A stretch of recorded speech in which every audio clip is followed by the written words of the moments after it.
lovely people. I'm Sinead, and welcome. This will be the third and probably final, final installation on Granny's outfit. She has been outfitted with a cute little outfit, and I have finished making accessories, and you're gonna come along with me as I finish up those final touches. So let's get going. I've got the parts to the wig all cut out. The blue will be at the very front edge of the wig, and then the back will all be white. And I'll get that sewn up. I'm sitting out here in the sunshine sewing up the wig, and he's been asking to get into my lap, which is obviously occupied. I'm probably going to get a sunburn on the one ear because, you sit for too long. I just wanted to show the kind of the process here is I use clips, and I'm actually using the clip to mark the seam allowance and making sure that they're lined up, because my traced edges are not the same distance away from the edge, so lining up the edges doesn't really work. And then just I'm doing a running stitch on this to pull the two pieces together, and then I'll add in the other one, and then the front edge will go on. So here's the progress on the wig. I've got the 3 pieces that go across the top of the head, and this blue piece, which is going to be the front edge once it's attached. So I just have to stitch around here, and then once I've got that done, I will fold in and glue down the edges all the way around to give it a better finish once it's on her head. It'll look better once these edges are glued in. They just sit on the head better. So here at the beginning, I don't know if you can see it, there is a little knot there, and I put a knot in the end of the thread, but I know that will pull through if I don't do a triple stitch, or a triple back stitch, I think someone called it, to secure the beginning of the seam. The triple back stitch will take the strain off the knot so that the knot doesn't pull through. But if you just left it as a knot, it would pull through. I also am trying to keep the thread from wrapping around all this hair as I pull it through. So when I do a stitch, I will try and drape the thread over my hand so that it doesn't grab into the wool locks.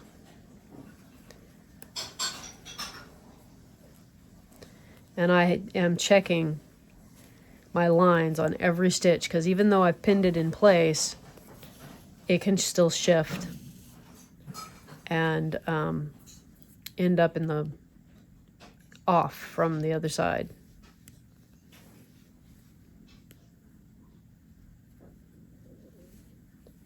And for anyone who's used to using a thimble, definitely use it for this kind of work. I sometimes use a sail-making palm, which has a built-in thimble in the middle of your hand, and it's a big bulky leather thing. But this is soft enough that I'm not feeling the need for that. I never could get used to using a thimble on my finger. My mom used one all the time, and she would chastise me for not using one, and I just couldn't seem to get used to the sensation. I'd put the thimble on my finger, and then I would push with the naked finger. So it was just not working out. And also, there's a lot of fuzz. I mean, not fuzz, but we're shedding. And it doesn't matter whether I use yarn or, like this wool, it still sheds. I'm still going to end up If you're making a wig, you're going to have whatever kind, whether it's synthetic or wool or real hair, you're going to have whatever that fiber everywhere. There's no getting around it.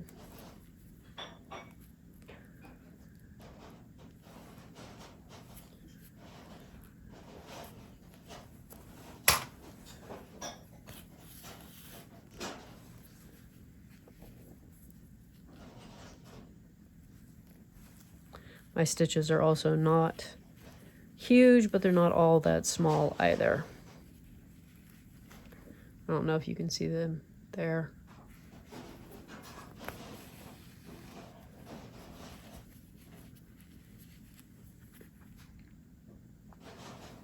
I was going to give a sewing machine equivalent, but I don't know what it is on a modern machine. The old Singers, I think it's based on stitches per inch. So if you set it at 15, it's supposed to do 15 stitches in an inch. But I could be wrong there.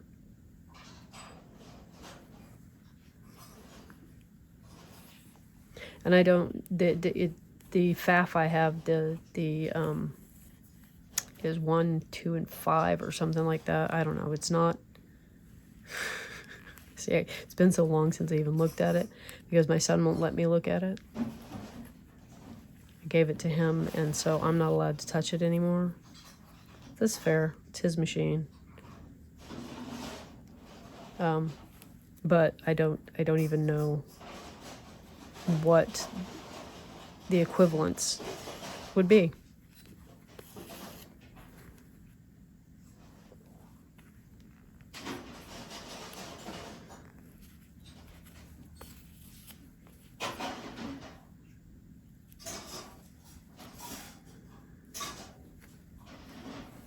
So I guess just saying how long a stitch it looks like, I think that's 2 millimeters. That would be the more accurate way to describe it anyway. Give a measurement.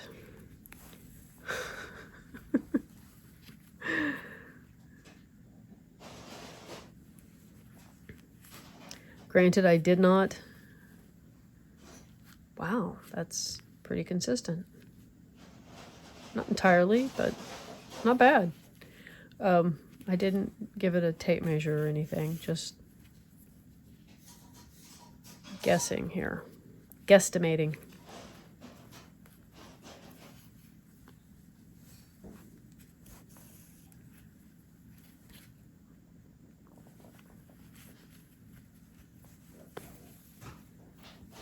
So this is what I was talking about, how the edge looks before you glue it under. And I'm not sure I can demo this, so I may have to wait, but that's kind of what it'll look like once it's glued. So here we are, glued up and clipped in place to wait for it to dry, and then we can glue it on her head. I've mussed up Granny's hair because, she's in the woods and it's not going to stay perfect. It's going to be like it's been caught on some brambles and whatnot. And so we're aiming for that look. Here is Granny's rose herb jar. I put this together in the Craftin' Chat, on a Craftin' Chat. You'll be able to pick it out because it'll have the herb jars in the thumbnail. And I will not seal this. It's got a piece of tape, a temporary piece of tape on it so that you can take that off and pull the cork out and be able to smell the very fragrant roses that grow on my rose bush. They're kind of rare to get decent or at all blooms.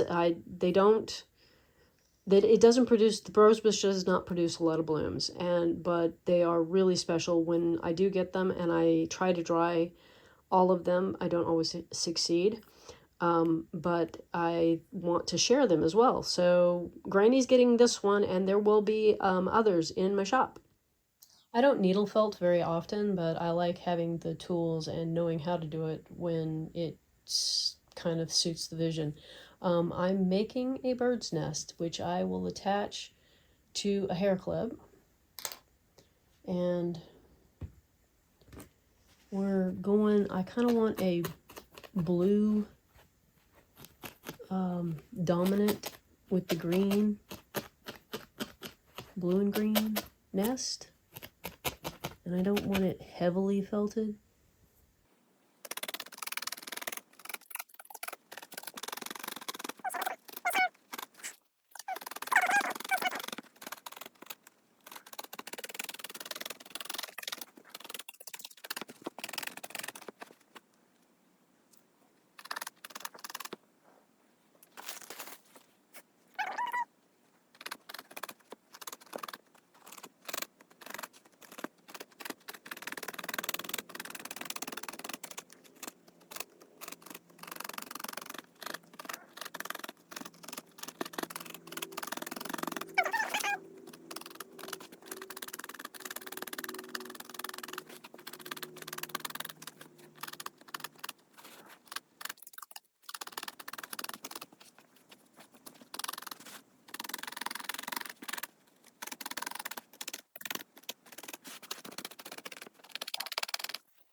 So I thought that I was gonna somehow incorporate sticks into this, sticks, like pieces of lilac branch, but I don't like the way it looks. So in order to get the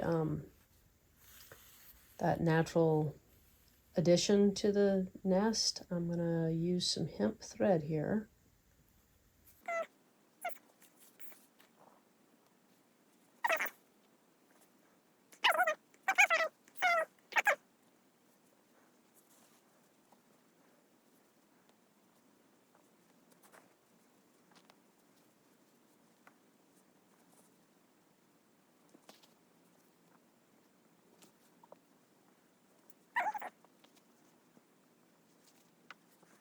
Okay, so there is little stitches in there. I kind of like that. Pleasing. Now, this is always confusing to me. I get so turned around, baffled. I may have to do this off camera. But basically, I gotta somehow stitch this on here. Ooh, I know. I'm gonna get a piece of felt.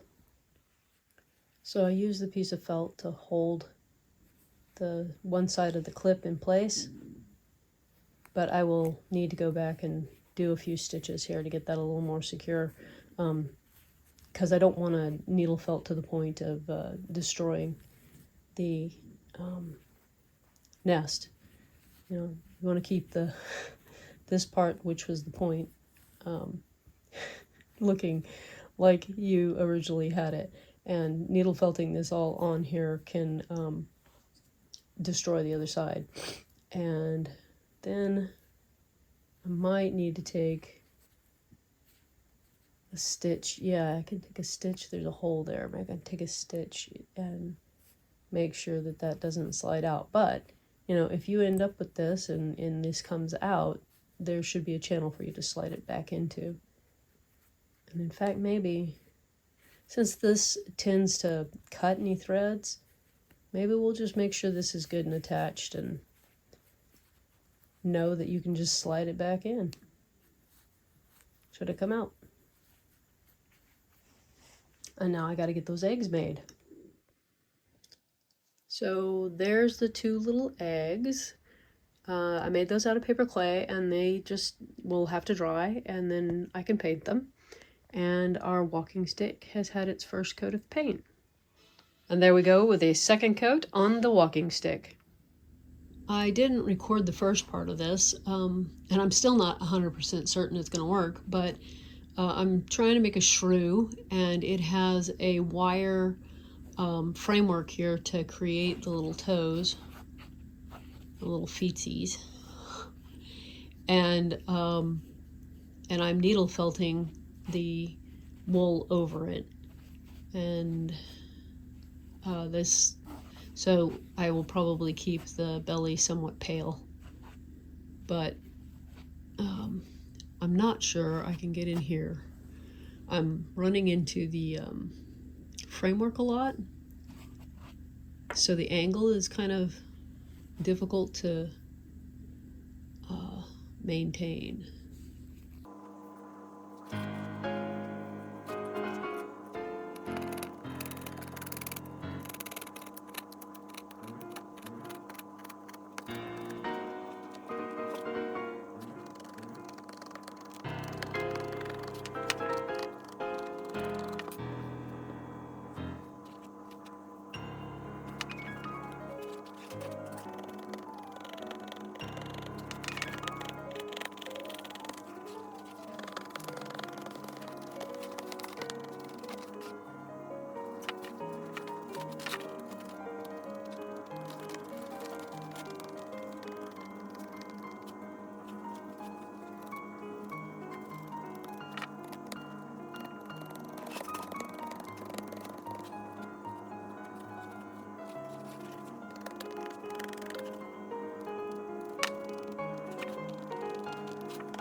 Well, this is how the vole or shrew turned out.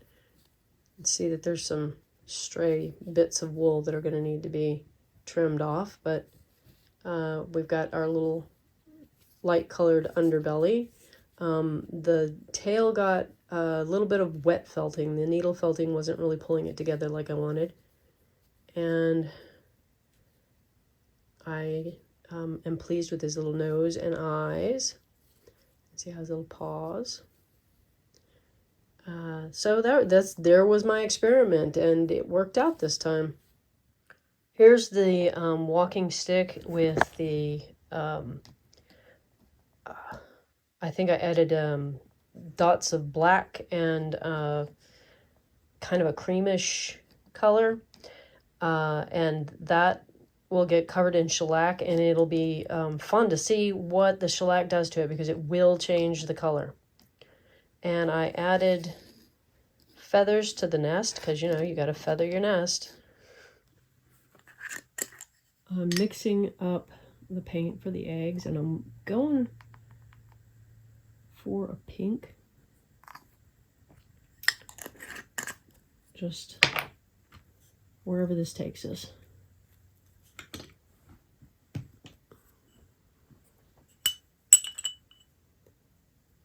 Not enough water, that's where it takes us.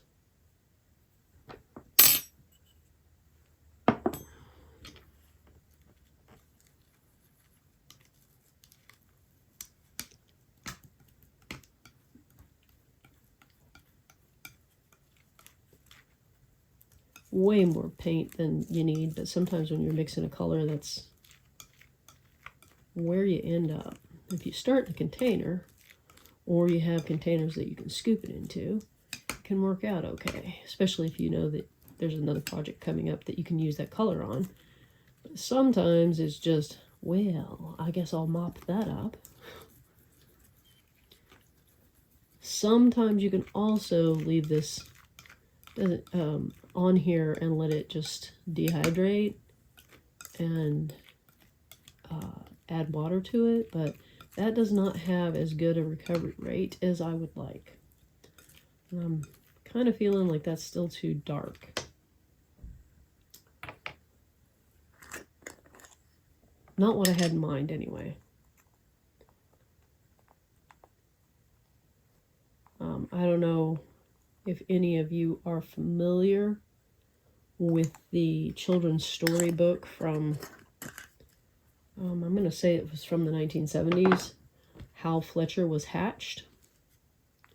But that is our inspiration for these eggs.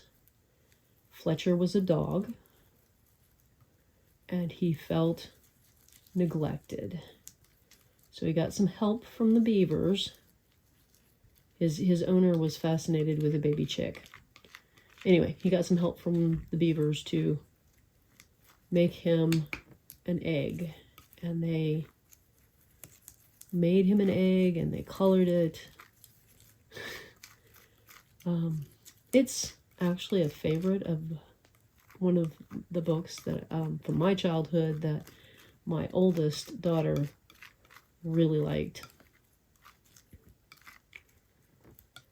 How Fletcher Was Hatched. I think there might be reprints of it. Is the possibility. I think I was looking for a lot of those books from my childhood that some of them were from the early 60s because they were my siblings, and then they belonged to my siblings, not me. And then some were from a book club thing that my mother signed up for. Anyway, they made great fun reading. I think we're there. Lots of fun little books. Okay, I'm going to take that off because it's just going to make it awkward. Oh, this came out really thick. Yep, and I'm not stuck on my pen as well as I'd hoped.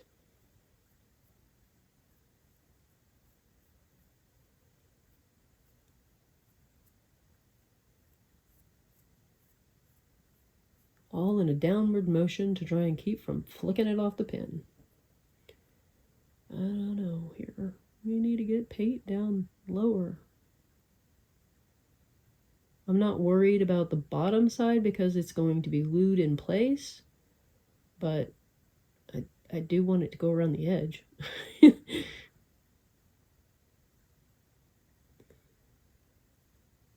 So what kind of egg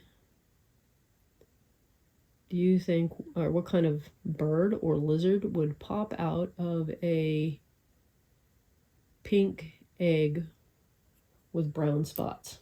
Or is that only a hunting dog? Is that their territory solely?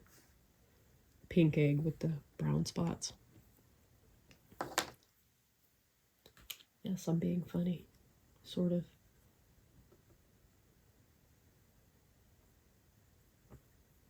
That just... I'm not spinning.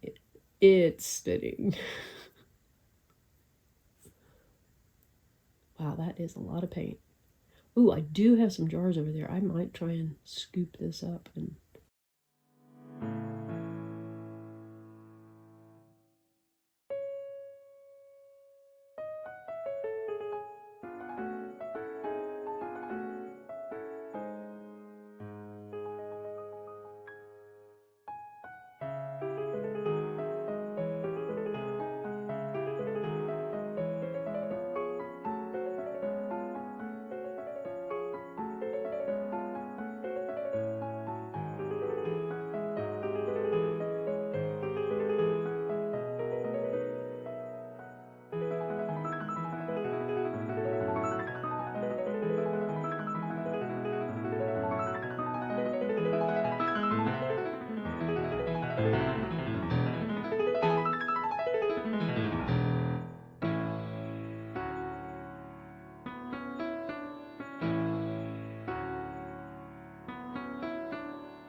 I hope you enjoyed seeing parts of the process. I know it wasn't thorough.